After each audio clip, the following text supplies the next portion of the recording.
I think it's because their picture of authenticity also entails that they are worthless. And that's why we can be authentic and feel like an imposter. Because self-doubt is just something what we do, especially if we are faced with a challenge which is very new and big for us.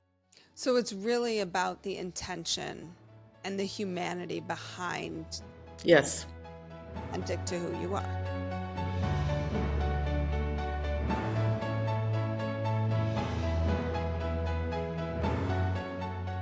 Hi, I'm Dr. Amy Robbins, and welcome to Life, Death, and the Space Between. If you are someone who has been following spirituality or been in the self-help space for a while, then you have definitely heard of Mindvalley, one of the leading publishers in the personal growth space. Today, I am so honored to welcome Kristina Mand-Lakhiani, who co-founded Mindvalley. I know we are going to have an amazing conversation about how she started Mindvalley and how we can accept ourselves, flaws and all. Welcome, Kristina. Thank you, Amy, for giving me the chance to share. So can you start by telling us what propelled you to start Mindvalley? Well, for me, it was more of an accident, a coincidence, because I had my own path in life, and it was my then husband, Vishen, who was very passionate about personal growth, and we had married about the same time when we started Mindvalley, so just a little bit before that. And I moved to New York where he was living. I moved from Europe. I left behind my career and everything, so I had to start from pretty much from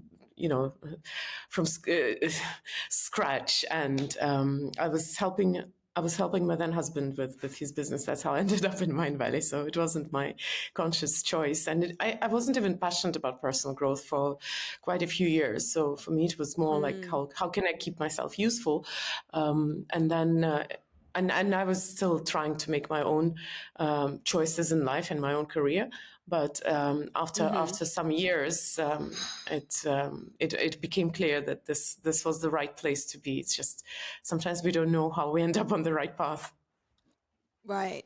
And you have learned and worked with some of the best from around the globe in terms of personal growth. So tell us what makes your book, Becoming Flawesome, different. I love the name, Flawesome. Different from so many other teachers and books that you have read so far. Like, what propelled you to write this that you saw was missing in this space that you were so well versed in? Well, I would say that nowadays nothing that we say is completely new, because humanity has been has been telling stories to each other for 10,000 years, if not more. So a lot of the things have been said. I mean, in my opinion, the first beginnings of the personal growth probably started with the first stories we started telling each other. Even if you think of our industry right now, people are thinking of Stoics of a few thousand years back. So that's in a way, it's a little bit futile to try to say something completely new. The other thing is, of course, we say things in a different way, and while even now, when I'm reading some books speak to me because they say the same thing, but just in a very different way. But what makes my book very different is that it's not for one, I was writing it to be self-published, so it doesn't follow a lot of conventions. Of course, it's been a bit brushed up when I started working with a publisher, but initially it was a very rebellious kind of book. I just value literature and language very much. So it's not a very didactical sounding book. It's, of course, I'm sharing things which might be, I hope, which might be useful to my readers, but I'm not trying to teach anyone any lessons. So, well, at least I'm not trying. And then, in addition to that, I guess the one that marketers love the most is because I've been in the industry for 20 years. Of course, I know it like my own. So there are a few things which I think we are getting a little wrong, and I'm never shy to mention that. So, while it is definitely a book in our industry, in the personal growth and self-help, well, on the shelf in the bookshop, it will be on self-help bookshelf, but I also think that we have to be honest about about what we are. So I'm not shy to say where we do things wrong. Where do you think we do things wrong in the self-help industry? Sometimes we romanticize it, and there are a lot of things which we're getting wrong. But I didn't write the book to make an expose of the industry, so there is no system behind it. It's just that once in a while I might say that we're mistaken here. For example, sometimes we're so focused on the surface, or let's say on the practices, on the rituals, that we are forgetting the essence why we are doing certain things. Or, for example, or we replace one set of dogma with another set of dogma. There's a lot of that as well, where people break out from societal expectations and peer pressure and say, I don't want to follow the rules anymore. And then they fall into another set of rules, which just seem to be different. But in essence, it's still in a way dogmatic. There are a lot of things we can talk about, but I wouldn't want to be known as the person who takes stabs at my own industry. It's just that when I talk about it, I usually don't close my eyes on those things. Right. So can you get us started by helping me and my listeners understand, why do you see people choosing success over happiness? There are probably a lot of ways to explain it, but one of the ways would be that it's something subconscious in a way.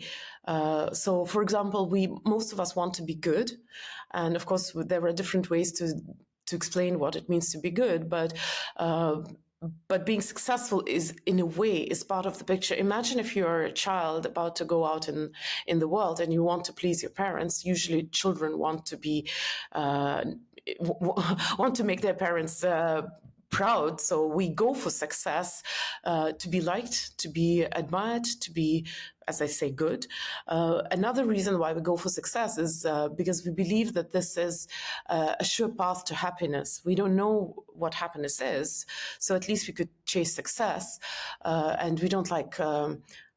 We don't like taking risks, and success seems to be this explicable and easy thing. Not easy thing as in achieving success. Nobody says that achieving success is easy, but we understand it because it's ritualistic. That's what I was talking about just a moment ago, that we like to stay on the surface, and success, we kind of believe that we have the formula: work hard, work a lot, do the right thing, and you'll be successful. And everybody knows what it means to work hard. You put more hours. So these are easier things than trying to chase something which is not inexplicable, or maybe not so tangible. Happiness is inexplicable and intangible both. Success is practical thing. You can measure success. You can say a certain amount of income is success, or a certain amount of recognition is success. Yet, what does happiness mean? So, because these, when we have a choice between something which we kind of understand, even if it seems to be hard to achieve, but and then on the other hand, we have something which is like a unicorn. We're kind of nice. It's beautiful. We know it's nice and beautiful, but we don't know where to look for it. So it's kind of natural to go for things that we know how to do. We know how to put more hours into our success. What does you started to talk a little bit about this, and I think this is what you're referring to, is this notion of like pushing, right? Like pushing, you call it hustling. How do we find our flow, what people have called the flow state? And how would you define that state of being as a way of being, as a way of ease, rather than that push that I think certainly in Western society we're very, very used to, is that the harder you push, the harder you grind, the more successful you'll be. Well, yeah, hustle is probably like very closely tied to the idea of success. It has been popularized recently, the idea of hustle. Of course, the meaning of the word has been changing, but it is about grinding. It's about working hard. It's about sacrifices, because sacrifice is something which we also equate to success. Now, I don't talk about flow per se, because there are authors and teachers of the state of flow. I think most notably, probably, Mihai Csikszentmihalyi, who was the first one to mention that state. Why I'm not so interested in the state of flow, I do write about it in my book as opposed to hustling, but why I'm not so interested, because it is essentially still about productivity. And yes, I do bring it up in the very beginning of the book as opposed to hustling. And I am not going to say anything dramatically unexpected, that success is not just about the hours that you put in the work. I mean, it's those people who have done business, they know that it's not man hours that pay in business. It's usually the ability to take the risks, or to look out of the box, or to shoot for something that others are not willing to do. So it's way beyond that selling your time for money. Selling your time for money has a glass ceiling, a very clear glass ceiling. So in business and in productivity, yes, opposed to hustling. Hustling is like being in a hamster's wheel, would be being in a different state, which is not structured, and in literature it's known as the state of flow. There are a lot of contemporary authors also who write about that. I prefer to use the word surfing, because I don't want to distract people into the ideas of flow so much. And surfing is literally how it looks on the sea. It's a little dot who bobs on the waves far out in the sea, and then when the wave comes, the surfer rides the board all the way to the shore. I believe that creativity happens in this kind of state where your speed is big, and you are not functioning in the same, in the same two-dimensional paradigm of here's my time and here's my, the money that you earn with your time. But as I made a disclaimer when I started answering the question, I'm not too stuck on that idea, because it is still about productivity. We understand the Pareto principle about productivity. 20% of your work creates 80% of result, although Pareto principle is also a little bit misapplied here. But I actually encourage people who read my book to go further, to go beyond just the dilemma between, am I going to hustle to success, or I'm going to serve to success? I want to go a step further and question, is it success or is it happiness that I care about? And how are they connected, or how are they different, and how are they contradictory? Because these are two different things. And I think there is some overlap, and you can probably benefit that overlap. But success is not my topic of research. It's more a hook into what I'm talking about, because why people, I talk about self-love. And why people don't bother about self-love, because they think that being successful or working or having a meaning or being productive or, all those savory things are much more important than self-love. That's why I talk about success in the first place, because I want to challenge people. And you also talk pretty directly about authenticity, which I feel like is so important. And I think this is a big premise of the book. And so I would really love for you to help explain this notion of coming from an internal place of authenticity versus an external place of authenticity. Yeah, authenticity has been a little bit jaded nowadays, because this word has become fashionable, I think, about the same time when we started talking about vulnerability. And here I'm in this character of, taking a stab at our industry. We are almost... we almost demand authenticity of people as if this is something that they owe to the world.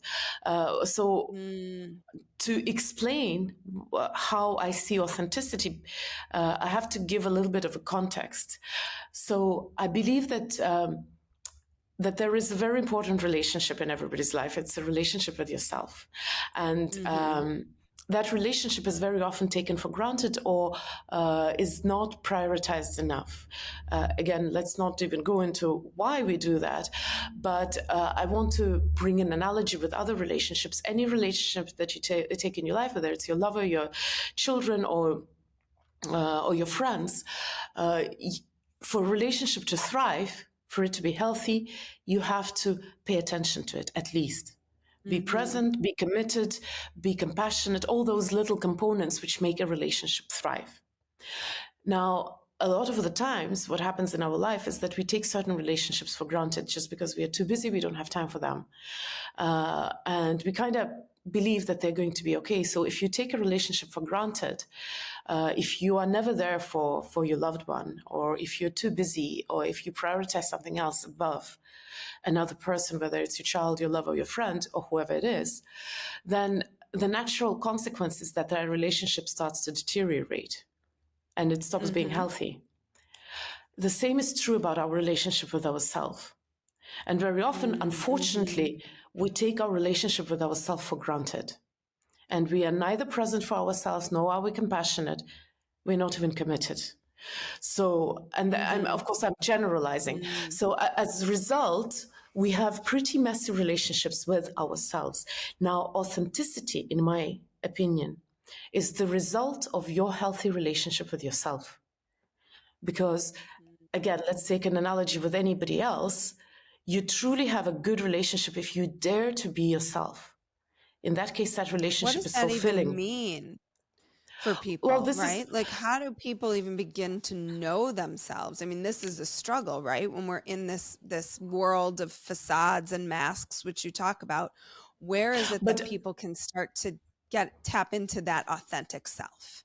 For those of you who have reached out on Patreon and donated, thank you so much for heeding that call. Thank you. If you have not yet supported the podcast, please go to Patreon, put in Dr. Amy Robbins, and there is an opportunity to support at whatever feels comfortable for you. It helps me with the production costs. My small, very small, but mighty team, it helps keep all of that running. So if you are a fan of the podcast, please consider donating whatever feels good to you. $5 a month, $20 a month. Please take a minute and donate. Also, I am so excited that my course that I have been working on for years is getting ready. We're getting closer. It will be launched at some point this year. So if you're interested, please go ahead and put yourself on the wait list on my website at dramyrobbins.com. Also, if you happen to have any companies that you think are aligned with the vibe of this podcast, I'm looking for sponsorships as well. And the best thing you can do to help this podcast is to spread it via word of mouth. I know so many of you have already said, I've shared this with my friend, or even therapists have shared it with their patients, and patients have shared it with therapists. If you love the podcast, please share it. We have an online global reach here. So go ahead, tell your friends, tell your family, rate and review the podcast. Just spread the word so we can continue spreading messages of love and light and consciousness and awareness and science and spirituality, and just how to live the most meaningful life that you possibly can. Please support life, death, and the space between. So finishing that analogy, you know when you can just be yourself with someone, you can be quiet, you don't need to speak, you don't need to feel the void. That usually happens when you have that comfort that I can just be me and nobody's going to judge me. So by that, and that's why I talk about that, is because authenticity is really being true to yourself. And now I think it applies to relationship with yourself. And what I say in my book is that it's the marker of the health of your relationship with yourself. So naturally, it's a force without direction. And the moment you give authenticity direction, it stops being authenticity. It can be something else. And I'm not saying it's bad. It just stops being authenticity, because authenticity is being true to yourself. If you're authentic for someone else, that vector gets a direction and it becomes about your relationship with the outside person. So, and I think this is an important aspect because in contemporary world, we tend to use authenticity as a crown, as a shield even, as as an ornament, as something to be proud of. Whereas the moment you use it in the to the outside, it kind of it corrodes the essence of the phenomena. But I'm just wondering, as I'm listening to you, how much we can use our relationships in a way, and maybe this is what you're saying, to help us tap into our own authenticity. Because it's when, like, sometimes I'll have the experience where I'm out with a group, different groups of people, different groups of friends, and I find myself noticing, not really comfortable in this. This doesn't feel like I can really be me here. But then in noticing that, then it gives me more insight into what me is. I Right? believe Does that that make sense?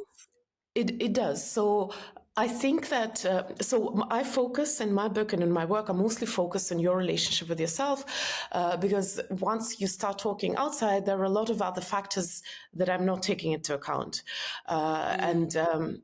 Like any kind of relationship with another person has obviously dynamics of two people. I talk about one person.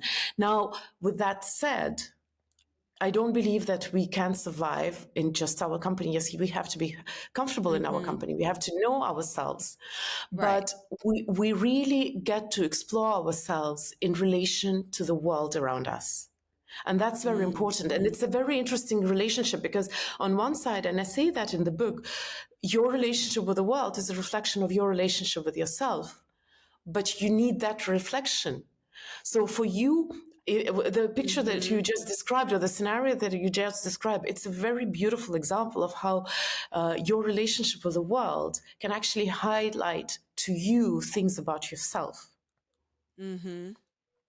And yes, you do discover yourself in interaction with other people, of course, because they are the ones who create that sometimes contradiction or trigger you, or the other way around. They may create really good emotions in you. Just with yourself, you wouldn't have that range. Right. Like, I know I have a group of girlfriends that when we are with each other, it just feels like we can just put it all out there. There's no judgment. There's no judgment is the big one, right? Because I think when we're not authentic with ourselves, it's because we're usually afraid of what other people are going to think of us. And so that to me is like, and every time we leave that experience with one another, we always say, oh my gosh, that felt so good. It felt like I could just be who I am. And I don't need to stand behind the wall of, you talk about the good girl, but like the perfect mother, the I've got it all together, the good wife, whatever it is, however people choose to put the masks on that they wear. So when you moved into rediscovering or discovering your authentic self, what do you feel like was what you started to shed in that transition? What facades, what masks came So off? facades is just the outside thing, which is easy to notice, and usually that's the things that we get attached to. You can be, and I'm going to. I think if you have people like that, it's beautiful because they help you to get to know yourself better. But there is a possibility where you are very comfortable with people, very comfortable, very at ease. You don't need to pretend, and you are not still true to yourself, because your relationship with yourself has something to do with you and not with the outside world. You can be, you can be delusional and be absolutely at ease, naive, be yourself, but you can still you can still live in a delusion. So for you to understand who you are, it's not necessarily just about facades, although we do put up masks. Although, you see, I don't think that the masks is the problem. It's a part of our interaction, social fabric. We have to adjust our behavior to our social environment. Very simple example. You have girlfriends with whom you feel yourself. And imagine you have a close family member, a child, for example, and you also feel yourself, but you do present two different facets of yourself, and both of them are true to you. Because we are not very simple creatures. We are multifaceted, and we have to adjust to our social environment, because if we don't, this is actually a psychological disorder. So it's normal to wear masks, and occasionally we have to wear a mask of being extra polite or extra civil, and that might be not exactly, you're maybe not at ease, but you have to be in that environment, which is fine. The problem happens when you start prioritizing one of your social roles over the other, deprioritizing the other one, when you start deprioritizing it to the point where you dissociate from it, where you associate very much with the social role that you prefer. And we naturally tend to prefer social roles which are valued by society. So a very simple example, a woman entrepreneur or a woman leader would more likely prioritize herself being a leader than a woman, whereas these two social roles are actually contradictory. Or a parent entrepreneur. Entrepreneurs, unfortunately, society values entrepreneurs higher than parents. So imagine a busy daddy comes home and forgets that he's a daddy, not just a businessman. Or you are a celebrity, an influencer, and you forget with your friends that you're actually a childhood friend. This is where the problems start arising, because it's okay that we have different social roles. What is the problem is that we start dissociating with certain social roles, prioritizing other social roles, and playing that scenario out. Because the thing is that we need to feel good about ourselves. So, for example, if I, as an entrepreneur, have to fire someone who is my friend, my two social roles are in conflict, me as a businesswoman and me as a friend. And if I prioritize me, true self of who you are in that, but you know what's the problem? I can prioritize businesswoman, but naturally I'm going to now twist my reality to justify what I did. And that's where the problem starts happening. That's where we start forgetting. We start justifying our actions, and our world starts distorting, our reality starts distorting. And that distortion is the delusion that I was talking about. Right, that makes sense. So where is the true self then in that? So the example you just gave. So you're the entrepreneur, and you're also the friend who now, as the entrepreneur, has to fire your friend. Where do you internally find your true self in that? How do you look at yourself in the mirror? What does that look like? So with that is a little bit tough example, but I've fired a lot of friends over years. Well, the thing is that there's a difference between firing and firing. And I learned that a long time ago. And I know it's not helpful in the moment of you having to let someone go, but philosophically speaking, and I can be philosopher in my business, if a person doesn't fit a position, very often that person is not thriving in that position. And there is an objective side, of course, of their livelihood and salary and, their obligations. Of course, there's that objective side. So I've had to fire sometimes people with a very, very long period of transition so that they actually catch up to the new reality. I've had to fire people on the spot because the business couldn't handle it. And we had to figure it out, everybody on their own terms. Very often the intention that you put in that decision matters much more than what this decision looks on the surface. So once I had to let go of half of my team because of an economic crisis that hit one of our huge markets, and I'm not talking about Mindvalley right now. I've done a few businesses just for the context, and then I delivered a baby, and one of the guys that I had to let go literally half a year earlier was the first guy to come with roses to congratulate me on the birth of my baby. So you can do that. You can do that with integrity, with compassion, with care. Mm-hmm. And yes, business is not charity, but business also can handle a little bit of stress. So you can stay human. So it's really about the intention and the humanity behind the Yes. action, if it's authentic to who you are. There's, well, If being authentic means to be, excuse me, an ass to everyone, then I guess well, it that's what won't I be. was gonna, that's where I was starting to go. I was It, like, how does this gonna play itself out here?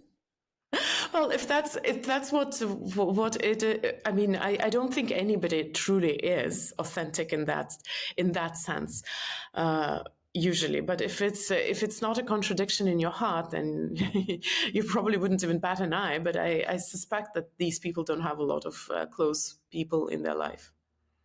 Right, right. So how do you see being authentic while also feeling like an imposter? Because you talk about imposter syndrome, which is huge. I see it in my practice all the time with people who have been in a job for 30, 40 years and they still feel like someone's going to figure out that they don't know what they're doing. I think it's because their picture of authenticity also entails that they are worthless. And that's why we can be authentic and feel like an imposter, because self-doubt is just something what we do, especially if we are faced with a challenge which is very new and big for us. It's natural, but somewhere in that picture of ourselves, we maybe don't think that we are worthy of what we are doing. Now, I don't think that being authentic is a solution to imposter syndrome, but being kind to yourself is. Mm-hmm. And the self-love piece that you were talking Yes. about. And usually, so basically authenticity, is not really my direct area of study. It's a result of you sorting out your relationship with yourself. Now, imposter syndrome is something that happens on this path, but one of the things that I suggest people do while fixing their relationship with themselves is being kind to themselves, is compassion. And that piece helps with imposter syndrome. Mm-hmm. And how do you think we can have more compassion for ourselves? What does that actually look like in practice? It's it is practice, as in how do you express compassion to other people? It's I would say that the hardest part about this practice is being compassionate to yourself when you don't feel like it. That's the hardest piece of the puzzle, because while we are listening to, let's say, a podcast or sitting at a lecture or reading a wise book, it's easy to be kind to yourself.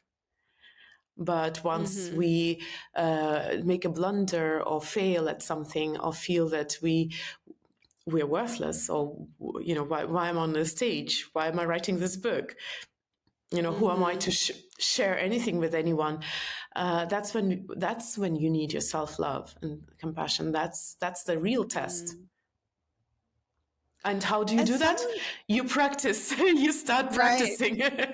Right. It's all about practice, I think. It's all about just like tripping and falling and picking yourself back up again, and tripping and falling and picking yourself back up. Like kids when they learn to walk. But I do have one trick which helps, if you can remember that. I mean, not you, but people who are listening. Yeah. Anybody who's listening. Anybody who's listening, especially when it's the hardest to remember it. It's replacing judgment with curiosity. That's so great.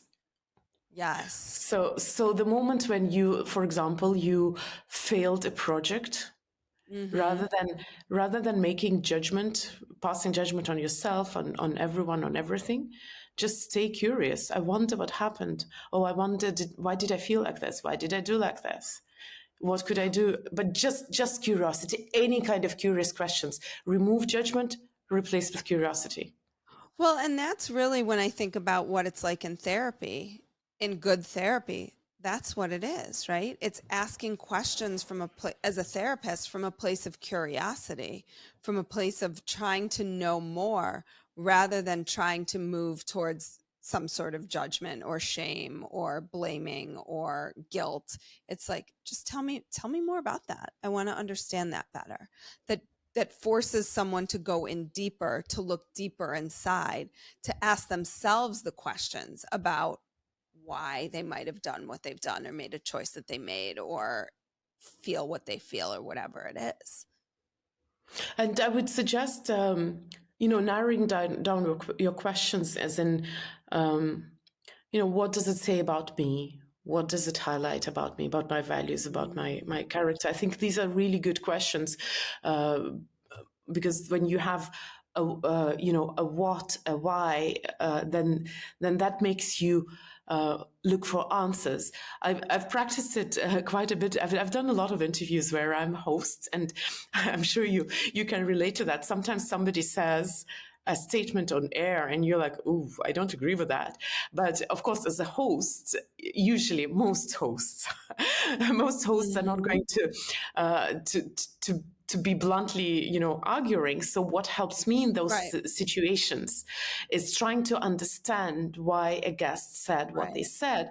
And surprising thing that I've noticed, because I've interviewed, I do not know, 300 people from all over all walks of life. What I've noticed that when I have this mode of just trying to understand, not disagree, not expose, and trust me, with my 20 years in personal growth, I could disagree and expose left and right.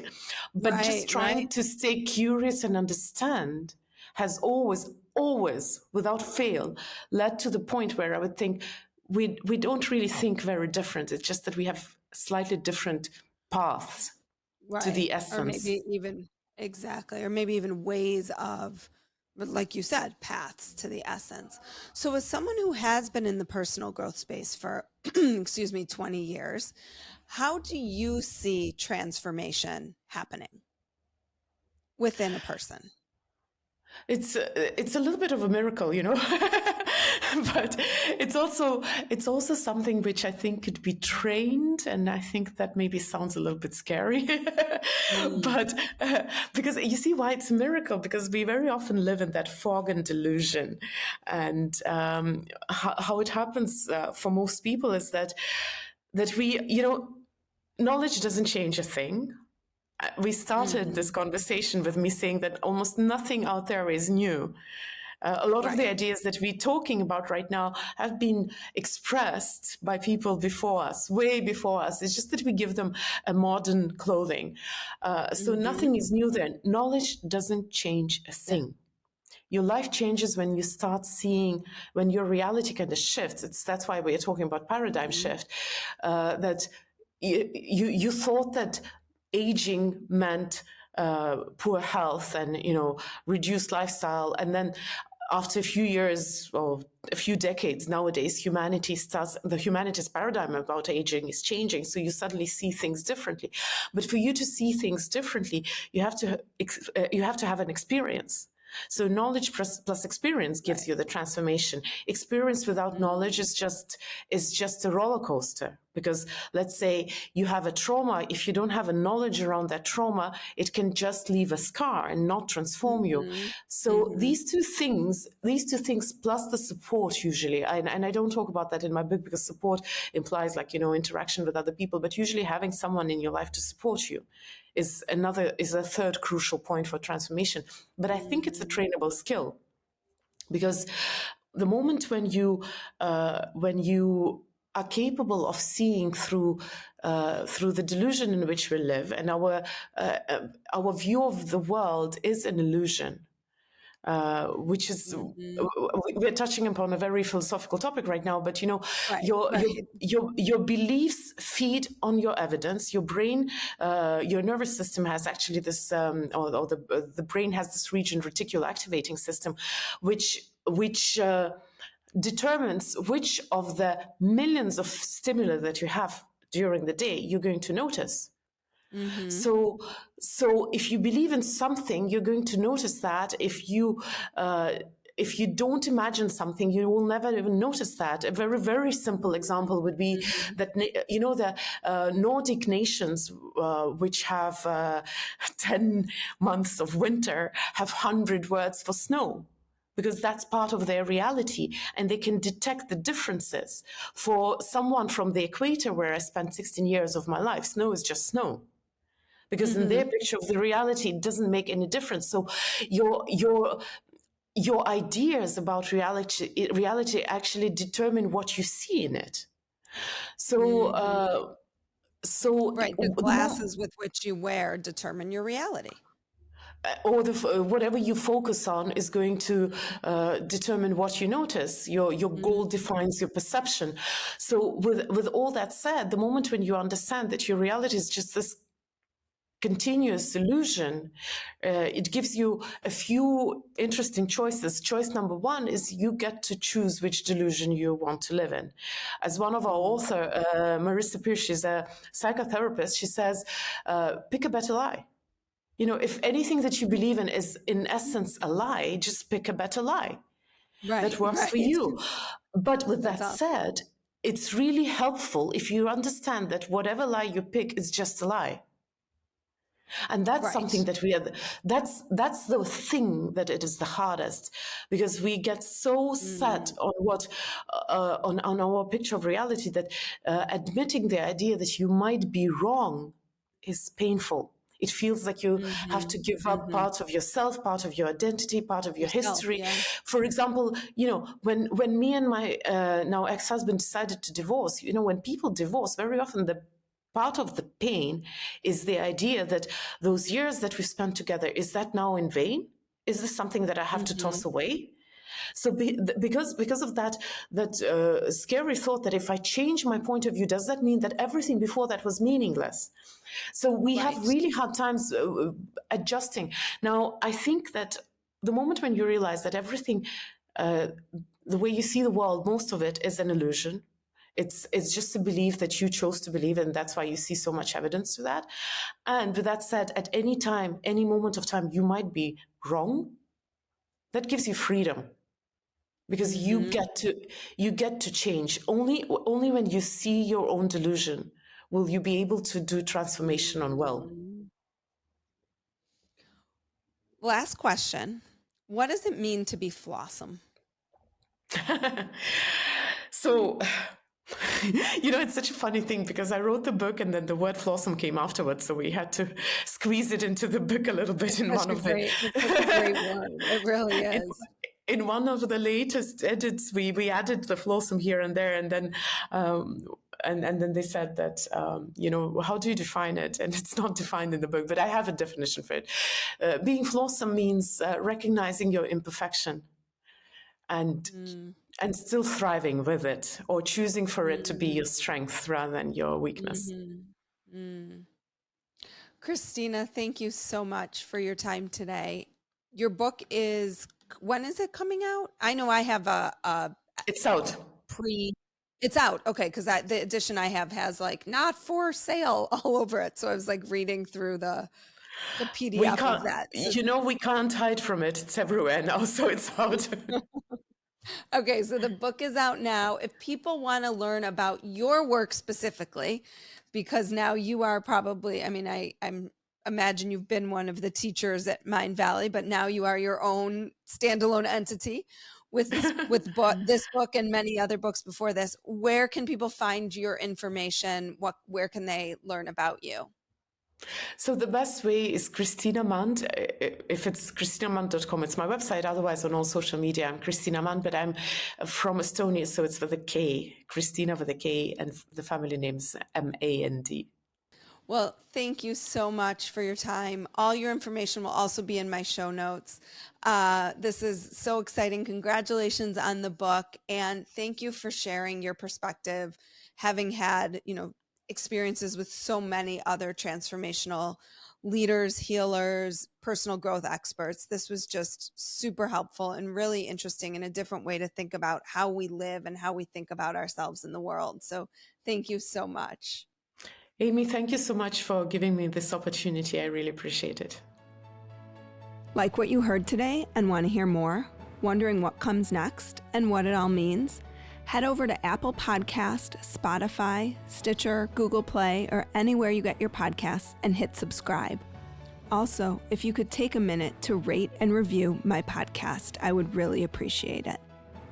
Stay tuned as we continue to explore life, death, and the space between.